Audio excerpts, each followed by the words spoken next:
Why didn't you sing 1979? Because people like you asked for it. Welcome to episode 100 of the Hipsters United Podcast. My name is Chris, and joining me this week are Jason. Hello. And special guest Stacy. Hello. And Jason and Stacy are here with us tonight because they both saw the band play on their latest Shamrocks and Shenanigans tour in Corpus Christi, Texas. For those that haven't been following along, the band has been playing a mix of headlining and festival dates, so far mostly in the southeastern United States. At the festival shows, they've been playing a set similar to the second half of last fall's Oceania tour, with some of the songs from Oceania mixed in. While at the longer headlining shows, they've typically included more songs from Oceania, as well as a few more non-hit older tracks, such as Starz, Eye of the Morning, Where Boys Fear to Tread, and songs like that. They've also been once again playing an exclusive 3-song pre-show set for fans who pay $300, with the majority of the sets consisting of, I believe, Jennifer Ever, Rhinoceros, and Ugly. I believe there's also tea involved this time around, so sadly those that experienced it last fall did not get the tea party to go along with their 3-song set and their laminates and backstage passes and everything. They got their tea party through listening to Billy talk. I'll be here all night. So Jason and Stacy, you made the jaunt from Austin down to Corpus Christi to see the Shamrocks and the Shenanigans. Tell our listeners all about your experience, and I believe neither of you paid the $300 for the tea party, so sadly we don't get to hear how that went. But Stacy, go ahead and tell us about the Shamrocks and Shenanigans. It was pretty shenanigan-y. The crowd was really interesting because, I guess the demographic makeup of Corpus Christi is a little bit different than most of the places I've gone to see them. And having lived on in South Texas before, I kind of was expecting that. But I think the first kind of real shocker to me was the serious security on the way into the venue. Don't really think I've ever been... I've been to a lot of shows in San Antonio, Austin, and the surrounding area, but I don't think I've ever been to a show where security seemed quite that serious and tight, and everybody in line was really quiet and docile, and it was very kind of unnerving. I think maybe they thought there were going to be shenanigans. That must be it. So once we got in the venue and things were a little more real, I guess, it was a really interesting venue. I had in my mind that it was going to be completely outdoor, but it was covered, and there were the trademark big ass fans, which kept things nice. They're everywhere now. I know. It's been an effective piece of machinery there. They are. The first one I saw was in Asheville, actually, when they did the residency there, so that was kind of neat. But ever since Idiocracy hit, they've been taking off. That's it. So we made our way to we did pay a little extra money and got what were called pit tickets, which we really had no idea what that involved until we actually got there. But there was a girl wearing an orange shirt sort of flagging us in that area, and we all had wristbands. So we went in the area, and it was basically a measured off area in front of the stage where there was a wall, and there was a wall separating us from the rest of the crowd, so to speak. And they had very strict no moshing rules, and they told us no moshing and no crowd diving before we ever went in. So, but we turned around and left because we were really hoping to get to do that. So. You can't crowd surf; it's not worth it. I know. Why are we in the pit if we can't even mosh? Ass. So we got in there, and we were really close, and the first thing that I thought of was, wow, the lights are going to be pretty bright. And we talked about that for a little bit because we were really close. So, I'm not complaining at all, but it was definitely well worth the extra money to pay for the pit tickets. So was it just like you got the area closest to the stage and everyone else was still like general admission outside of that area? Yeah, exactly. So it was really just this kind of measured off area. It was just like basically a pit zone, or maybe a pizzone. Just like a walled off area in front of the stage. That's it. There's just space was divided in two. That's it. Yeah, and it was The crowd was really friendly before the show. We talked to several people standing around us, and I was really I was wondering how it was going to be once the show started, because usually almost all the shows I've ever been to where I've stood that close, there's been a searing crush of bodies as soon as the music begins. So I was a little nervous about that, but that didn't happen, and everybody was really respectful of everybody's space, which was kind of nice. So I didn't experience that throng of people around me, which was good. Did the people around you that you talked to, had they seen the band recently? Because I don't think the band's been to Corpus Christi anytime, although they have obviously been to Austin and other Texas cities in the relatively near area. This was their first show in Corpus Christi, and actually, if you know, I'm Texan born and bred, so knowing anything about Texas, basically Corpus is like a whole. I was going to say a whole nother, because that makes me really Texan, doesn't it? A whole nother country. It is in what we call the Valley of Texas, so it's almost really far removed from most of the other cities in Texas, and it was a good, I guess, 4 hours from Austin, but the most people that live in Corpus drive up to like San Antonio to see a concert, because that's the closest city. But as far as the crowd went, I would say, I can't really even make a guess, but I would say there's probably a lot of people that had never really seen them play live before. And as a matter of fact, and jumping ahead a little bit, at the end of the show, we went to eat at Whataburger, and we were obviously in line with a bunch of people that had come from the show. And there were some girls in the restroom that I had taken a picture of before the show. So we got to chatting, and she was like, yeah, I've never seen them live before. So, and there were a couple of other people in the bathroom that said the same thing. So, I get the sense that a lot of people in the audience have probably never seen them live. And they still haven't, because this isn't Smashing Pumpkins. Yes. I'm just joking. It's Billy Corgan and 3 other musicians. That's right. The Smashing Pumpkin experience. I'm joking. I don't believe that. There's no definite question. I'm just supposed to speak. Sure. Well, I mean, you just saw the band, a month and a bit ago. The set was fairly similar. I think they played a few of those extra tracks you didn't get to hear last time. What were the main differences you noticed from the last time you saw them in Austin? Well, I mean, the vibe was totally different. In Austin, I think you had people less interested in seeing them specifically, because they were playing as part of South by, and so a lot of the crowd was just people opportunistically going to what was a free show, whereas this was a show, people had to pay specifically to see the Pumpkins. So the crowd down in Corpus was very excited. I mean, one of the most excited, loudest, most appreciative crowds I've been in for a long time. Actually, the Austin crowd was pretty good, frankly, but I mean, this was another level beyond that. So that was really cool to be in a crowd that was so loud, cheering and that sort of thing.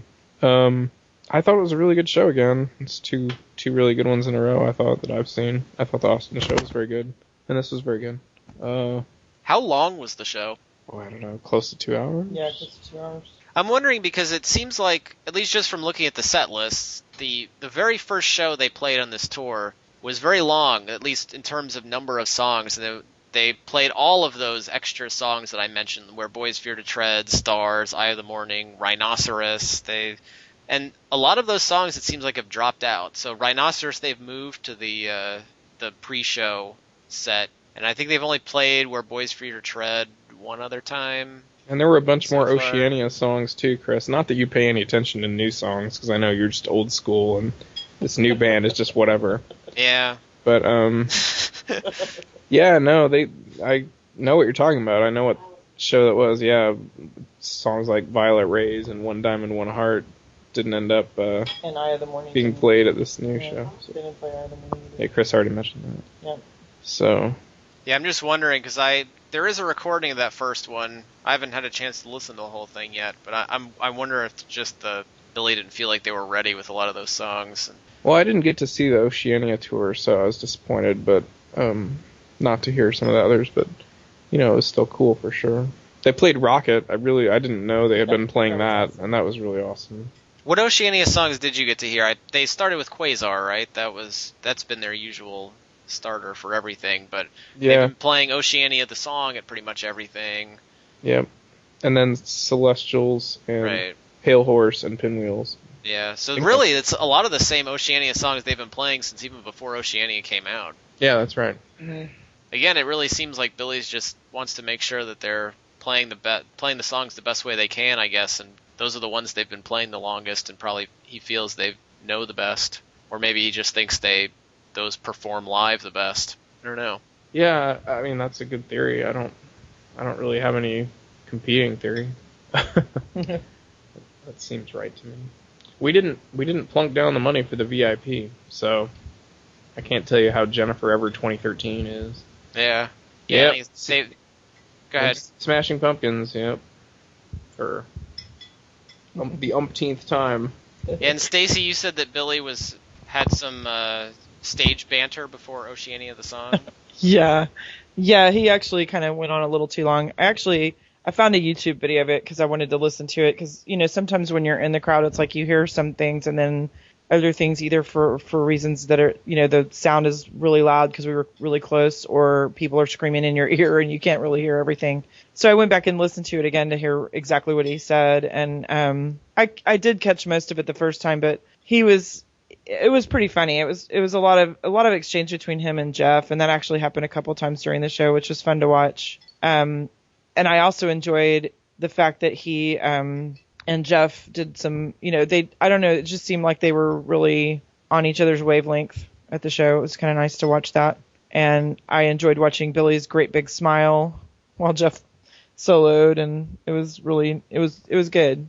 But the banter was kind of like he sort of started out being pretty funny, and then in typical Billy fashion, he kind of turned into an asshole about halfway through, and then Jeff totally redirected him, and Billy let him redirect him, which was nice. So that was good. But Billy kind of went off on, like, he started talking about Texas and how great Texas is, and then he said, what happens in Texas stays in Texas, and then he went on to say, something about they started talking about there being no rules in Texas, and then Billy started talking about having sex with cows, and that in Texas we create our own presidents, and then they go on to create other presidents, which I'm assuming was a reference to the Bush dynasty. But it got a little political, and whatever. And then Jeff was like, actually, that's not what I was talking about. I was just talking about having a good time. And Billy totally let him bring him back to it, and that was good. And then Billy goes, well, the show's over now. And then they kind of, I don't know, Nicole threw something out that I couldn't hear. And then Jeff said, I was just talking about having a good time. And then Billy said, well, all right. And then he started talking about the song Oceania and how none of the band does drugs anymore. But if they did do drugs, this would be a really good song to listen to while you were on drugs. And then they played it. So it was pretty good banter, as banter goes. Did they play Oceania like basically the album version, the 9-minute long album style, or have they kind of expanded that out at all? I didn't think it was expanded, really. I don't think it was expanded. I did want to say one thing that, for me, this show specifically, because one of the songs I've never really embraced is United States. It's never really been my favorite. But at this show, the version that they played, and for whatever reason, all of a sudden I was struck by the fact that, hey, this is like, and this is a bad thing to say because I'm not supposed to say things like this and be like revealing my, old school fandom. But I was like, this is kind of like the new Silverfuck, because it really they really went off and did a lot of really cool solo riffs, and it was very fun to listen to. I actually really enjoyed it this time. Billy, on this tour they have not a screen behind them, but kind of a dense array of lights that it functions as a screen, but it's like very low res, if that's hard to, if that makes sense. Yeah. And so during his solo in the middle of the United States, they sort of turn off the lights that shine on him, so you just see his dark silhouette in front of this like low res quasi video screen, and the video screen shows things like a black and white US flag with like red then like kind of spattered over it, and like an upside down Statue of Liberty head, and other really subtle metaphor images. I know there's no such thing as a metaphor image, but it was No shot of Paris Hilton or any of the other That would've been zeitgeist liner notes. a mushroom cloud going Yeah. on. No, I didn't catch any of that. No, like Barack Obama's head turning into a clown or anything. No, they stopped short of that. But Admirable restraint from Bill. yes. So I guess that's their replacement now for the Orb. I imagine when they start going overseas, because I think this tour is ending tonight. We're recording this on Friday night. I believe tonight is the last show of this little piece of the tour. Could be true. I'm not looking at anything right now. Yeah. I'd say the lighting in a way is sort of like strikes a midway point between some of the Zeitgeist tour lighting and the Oceania with the video, because they have these sort of low-res video boards, but then they had like the triangles like off to the side, like they had lots of triangles were in the Zeitgeist era, and they have triangle lights again. So it's sort of halfway. There was a T-shirt with a tiger's head on it. I noticed that at the merch stand. Did you pick up any merch? Not for myself, no, but I bought a shirt for a family member, and then I bought a shirt for some random person who agreed to PayPal said family member. So I was a T-shirt mule. I bought a shirt. Stacy bought a shirt. Let's let Stacy talk about shirts and merch. They had, I think it was 5 different shirts, which was a good selection. And then the shirt that I was the most turned off by was the one with the, like, basically the Egyptian mummy head or whatever, like the pharaoh head. That was kind of weird. I have not made that connection yet. I don't know where that came from, but all the other shirts were pretty cool. And a lot of them had the triangle motif on them, so obviously that's something big for Billy right now, but I don't know what that's about either. But well, there's a pyramid in the liner notes of Oceania, right? Yes. So yes. there's the And there's a pharaoh pyramid head on right the back there. of a dollar bill. Exactly. And it's the Maybe It's the Billy is an Illuminati. Illuminatus. So yeah, I got the T-shirt with the tour dates on the back because I like to have the ones with the tour dates on the back. That's almost every time I buy a T-shirt. That's what I buy almost every time. So it has 3 triangles on the front in 3 different colors, and then the tour dates on the back. So it's nice. Chris, Oceania is not very old, but when was the last time this band debuted a new song in concert? The Dream Machine? Was that the last one? The Dream Machine, I think, was the last one. That was back in September, October. A little strange to me that they'd roll out for this tour and not have one new song, but Yeah. maybe they'll add one. I mean, they've talked. I feel like there's been multiple times at which they've spoken online about demoing new songs. It's always demoing. They're never Right. recording anything. It's always demoing. We're demoing new demos. I feel like they've... He's got to already- pass out those demo tapes to the local radio stations so Yeah, he can get some I feel like- airplay. I feel like they've already gone through like 2 stages of demoing post Oceania, and I mean, for anyone who doesn't know, I've beat an axe for a long time, or whatever you want to say about like ground an axe, been grinding an axe.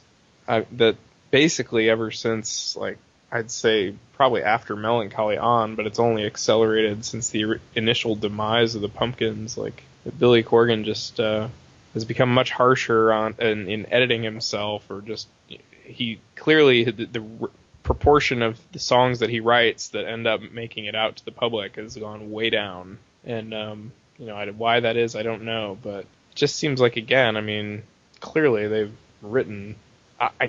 Knowing how Billy works, there's probably I'll bet you 20, 30 songs have been written since Oceania. I bet that's probably low. I mean, 2 sessions of demos, and like they can't come up with one to play live, and I don't know. I mean, it's up to them. They don't want to play a new song and alienate the crowd. That's fine, but like, Well, even with the Dream Machine, they played it a few times, and then there seemed to be like a very deliberate stoppage of playing it. I mean, which he blamed on fan reaction, right? Because fans liked totally it. bogus. And he even admitted later that was a lie, basically. Yeah. But it's easy to attack a group. It's very easy to attack a group and just act like nobody should take it personally. Oh, it's just fans. Well, that was fans that hated that song, and that's why I didn't do something. Well, like one of my successful modes for Hipsters United was, if somebody says something about Smashing Pumpkins fans, I'm going to take it personally as a representative fan. And I take that kind of personally. When he blames fans for something, I think that's lame. And I think that was totally lame, what he did. Well, in this case, he didn't even blame fans for not liking it. He blamed fans for liking it. That's why he didn't play it. No, first, I thought it was both. Wasn't it both? He said both. And I don't follow Twitter all that closely, so he may have said that too. Well, I saw one where he said that people liked it, and that's why he stopped playing. He, reversed himself. I don't want to get into it. It was really baloney, and I'm not going to get into the details, but it was very transparently false what he said. And It's just this part of what got me so amped up to start this blog in the first place 6 years ago was just the public image of the Pumpkins and the public image of being a person who likes the Pumpkins. Like, people don't like that. People think you're stupid and whatever. And Billy Corgan contributes to it because he acts like we're stupid a lot of the time. Or he acts like he doesn't respect us. And, if he's blaming your reaction for this and that, oh, I quit playing the song because our fans hate it. And then, oh, we're starting to play the songs again because the fans want it. And it's just are we fickle? All right, I don't know. But it seems like he, is half the time praising us and half the time, saying we're terrible people, so... Well, that's what's so odd, because, we've talked about this in the podcast before, but he's really been kind of bending over backwards to do things that hardcore fans like lately. He'll make people pay $300 for it, but these, special sets where, hey, I'm going to play Jenna Forever, old Billy never would have done something like that. It's just he really does seem to be trying to make hardcore fans happy, and I think the whole idea for Jenna Forever he got for playing it was because someone tweeted at him one of those many times where he's gone on Twitter and said, hey, we're going to do these special sets. What should we play? And, taking requests is not really a Billy Corgan thing to do. Yeah, I think that's cool, but, in some ways it's the reverse side of the coin. Taking one fan's request and latching onto it is the flip side of the thing where one fan says one bad thing and then he ruins something that the rest of the fans like. Yeah. So yeah, I guess he's very good at latching onto one fan's statement and running amok with it. But yeah, that's cool. I don't have the $300. Back in the day, I probably would have spent the $300, but Yeah, me too. I've seen the band in lots of intimate settings at this point and talked to Billy before and things like that, and unfortunately I also probably need $300 for other things right now, but everyone I've talked to about it, it's not for lack of being a fan, I'll say that, and it would be cool. Everyone I've talked to or read about who went to them has said it was worth it. I haven't really read anyone who says I paid $300 and it was a waste of money and it was stupid. No, Billy delivers the goods. I don't doubt that it's worth the money, and more power to people who choose it. And I say good on Billy for being willing to do something and to charge a bunch of money for it, because that's the sort of thing that certain media outlets will latch onto and say that he's a jerk and playing for rich people. Right, he's ripping off his fans. Blah, blah, blah. Yeah. I say good on him for having the courage just to say, you know what, people who really want this will pay, and that makes it worth it, and I'm willing to supply that to them, and I think that's great. And I wish more power to anyone who wants to do that. So. Yeah. It's kind of speaking to that whole dynamic of Billy and the fan reaction and everything. I do find myself these days, when I'm in the audience, almost feeling guilty for enjoying some of the standards. I guess we can call them standards now, when they go rip into Cherub Rock. Part of me just wants to be okay, Billy, I'm not a huge fan of you because of this song. And, so I'm not going to go crazy about it like everybody around me is. And I don't really, I guess, ultimately, I don't really let that rule my experience. But I do find myself thinking that that's my initial thought is, okay, don't overreact, because I don't want him to think, especially when I was as close as I was at this show. If I'm not that close, then I don't care. But at this show, we were, 5 people deep. So I was kind of I felt myself feeling that, okay, don't go along with the crowd mentality here. And that's ridiculous that I have to feel that way, that I can't just enjoy the songs for what they are and like be sitting there wondering what he's thinking, is he, but it was kind of interesting too, because I did find myself watching his face a little bit while they were playing things like Cherub Rock and Today, just to see, is he bored with the song, So I didn't ever get that feeling from the band at all, but it's kind of it just puts an interesting dynamic between, him and the fans that have followed him for as long as I have. So, I mean, the answer is he wants you to love it and he wants you to be bored by it. And he does. He does. He wants both reactions at the same time. So I have to affect some ennui and then go, yay! Basically. So I guess you guys didn't get to meet any of the band members after the show or anything? There was no rendezvous behind the venue at the tour bus? We didn't see them at Whataburger. Fans with a video camera or anything? No. He didn't... I was a little... figure Billy is at least somewhat aware of what goes on in the social media world, and I was a little disappointed that he didn't say anything about the astronaut who sang Space Oddity in space that day. Yeah. Yeah. I had gone on Twitter earlier in the day, and I saw Space Oddity was trending, and this really happened, and I was like, and I clicked on it, and of course it was about that, and I thought, oh, that's interesting, knowing that they were going to play it that night, but no comment about that. I do find it interesting that they picked up, that like Rolling Stone magazine tweeted a version of the Pumpkins playing Space Oddity, shortly after that. I just find it interesting that they picked up on the Pumpkins version of it at that time after the astronaut thing. Probably YouTube search. Way to go, Rolling Stone. Yeah. That's the special knowledge that we have the highly paid music press for, Chris, these days. Poor Billy. Usually he gets copied by Radiohead, and everyone congratulates Radiohead on being the first to do something. This time he gets upstaged by an astronaut, stealing his ideas. No, the astronaut did it first. The astronaut did it the other day. Billy's been playing that song since October. No, Chris. Billy played that song on September 27th. I was there. No, Yeah. the astronaut did it first. Billy Corgan ripped off the astronaut. Oh. That's right. That's what I heard. Anything else about the experience in Corpus Christi? I thought Billy and Jeff, Stacy didn't mention this part of the banter, but about the first thing they said was something about the beautiful women in the crowd, and I'm like 98% sure they were being sarcastic. Yeah. Which is really pretty horribly insulting and Wow. crude and sexist, but they managed to say it in such a way that like the typical audience member perceives it as being like honest, but not really the typical audience member, and they didn't mean it, and that's incredibly just sort of awful.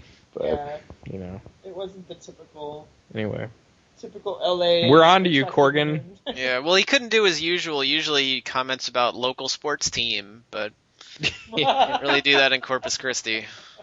No. And it was, and the thing was, it wasn't addressed to the women, which makes it even worse. It was addressed to he was saying to the men, he's like, you've got yourself some beautiful women to surround yourselves with, or something like that. Jeez. Like, yes, we can't talk about whatever. Let's just talk about them while they're here and sarcastically praise their looks. It was really, really classy. Good job, Billy. On that note, thanks for joining us this week. For our next podcast, I think we're going to look to do kind of a 1 year later retrospective on the Oceania album, so stay tuned for that in the next, I won't promise any dates, but next few weeks, months, sometime coming up fairly soon. And our closing song is Starz from Melbourne, Florida. I almost said Melbourne, Australia, on April 29th, 2013. Good night, everybody.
Yeah.